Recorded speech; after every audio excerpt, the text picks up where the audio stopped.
Previous class में मैं आप लोगों को एक्सेस डिमांड के बारे में समझाया था। ओके, आज के क्लास में हम लोग डेफिशिएंट डिमांड के बारे में डिटेल में हम लोग समझेंगे। आज के क्लास में डेफिशिएंट डिमांड का मीनिंग क्या है, डिप्लेशनरी गैप क्या है, उसका डायग्रामेटिक एक्सप्लेनेशन देखेंगे। फिर डेफिशिएंट डिमांड का रीजंस क्या है और इसका इम्पैक्ट प्राइस, एम्प्लॉयमेंट और आउटपुट में क्या होने वाला है, आज के क्लास में हम लोग डिस्कस करेंगे।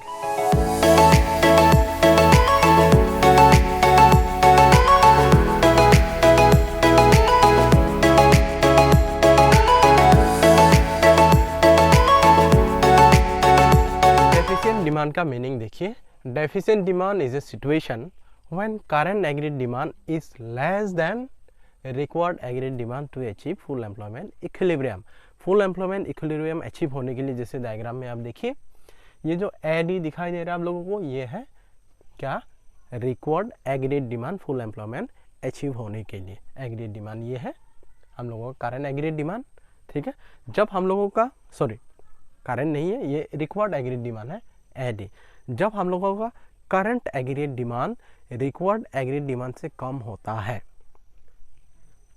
तब वो सिचुएशन को क्या बोला जाएगा, डेफिशिएंट डिमांड का सिचुएशन बोला जाएगा। अभी क्लियरली आप लोगों को ब्लू लाइन में दिखाई दे रहा होगा, ये है करंट एग्रीड डिमांड, ये है required aggregate demand. Required aggregate demand से करंट एग्रीड डिमांड कम है। फिर उसके बाद देखिए, ये जो करंट एग्रीड डिमांड और रिक्वायर्ड एग्रीड डिमांड के बीच में एक गैप बना हुआ है, ठीक है। यही गैप को क्या बोला जाता है, डिप्लेशनरी गैप। डिप्लेशनरी गैप को हम लोग कैसे डिफाइन करेंगे, when current aggregate demand is less than required aggregate demand to achieve full employment equilibrium, then there exist a gap between this two, that is required और करंट के बीच में जो गैप बन जाता है, उसी गैप को क्या बोला जाता है, this gap is called deflationary gap. और एक बात ध्यान रखिए आप लोग, ये डेफिशिएंट डिमांड का सिचुएशन में इकोनॉमी नया इक्विलिब्रियम पोजीशन में शिफ्ट हो जाता है।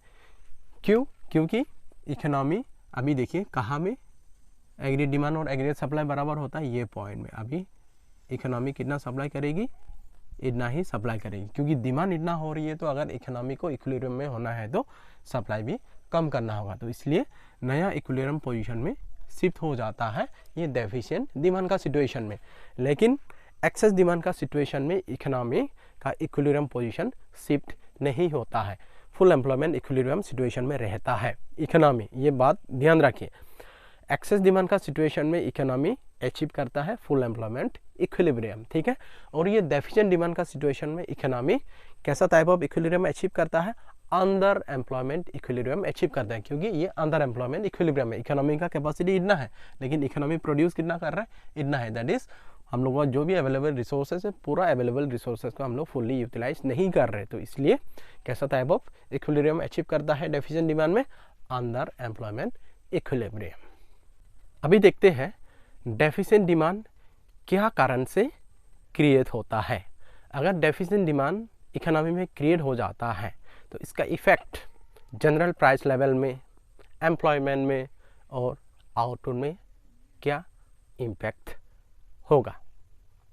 जैसे अभी आप लोग स्क्रीन पे देख पा रहे होंगे, रीजन्स फॉर डेफिशिएंट डिमांड। सबसे पहला रीजन है fall in household consumption demand due to decreased propensity to consume. अगर हाउसहोल्ड कंजम्पशन डिमांड इंक्रीज हो जाता है, प्रोपेंसिटी टू कंज्यूम कम होने के कारण, इसके कारण इकोनॉमी में क्या होगा, डेफिशिएंट डिमांड क्रिएट होगा।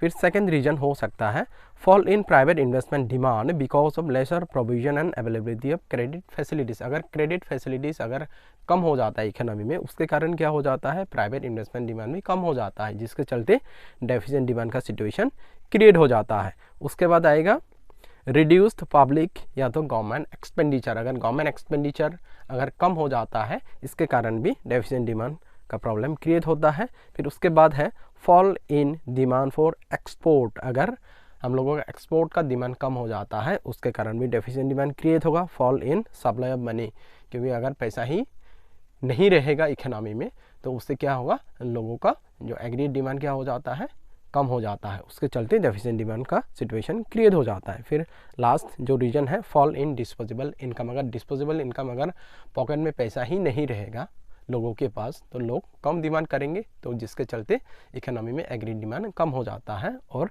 डेफिशिएंट डिमांड का प्रॉब्लम क्रिएट हो जाता है। फिर अभी देखिए इम्पैक्ट ऑफ डेफिशिएंट डिमांड, इसका इम्पैक्ट क्या क्या होगा जनरल प्राइस लेवल में, इसका क्या इम्पैक्ट होगा। क्योंकि अभी देखिए सप्लाई ज़्यादा है इकोनॉमी में और डिमांड कम है, उसके चलते क्या हो जाएगा, ऑब्वियसली जनरल प्राइस लेवल कम हो जाएगा। ओके, फिर उसके बाद आउटपुट क्या हो जाएगा, क्योंकि डिमांड ही नहीं है इकोनॉमी में, तो क्या करना होगा, प्रोड्यूसर लोग को ये आउटपुट रिड्यूस कराना होगा। दैट मीन्स क्या है, डेफिशिएंट डिमांड होने से आउटपुट इकोनॉमी में कम हो जाएगा। फिर उसके बाद एम्प्लॉयमेंट, अगर आउटपुट कम हो जाता है तो इसके चलते तो ऑब्वियसली जो लोग पहले एम्प्लॉय थे उन लोगों को निकल दिए जाएंगे, तो उसके चलते क्या हो जाएगा, एम्प्लॉयमेंट भी क्या हो जाएगा, इकोनॉमी में कम हो जाएगा एम्प्लॉयमेंट। तो इसमें जनरल प्राइस लेवल कम हो जाएगा, आउटपुट कम हो जाएगा और एम्प्लॉयमेंट भी कम हो जाएगा। Okay dear students, I hope आज का क्लास आप सभी लोगों को अच्छे से समझ में आया होगा। अगर आज का क्लास आप लोगों को अच्छा लगा है तो प्लीज़ चैनल को सब्सक्राइब कीजिए, लाइक कीजिए, कमेंट कीजिए और शेयर कीजिए। हम लोग मिलते हैं नेक्स्ट क्लास में, नया वीडियो में। कौन सा टॉपिक होगा हम लोगों का, that is measures to correct excess demand and deficient demand. बहुत ही इंपॉर्टेंट टॉपिक है। तब तक के लिए मिलते हैं हम लोग नेक्स्ट क्लास में।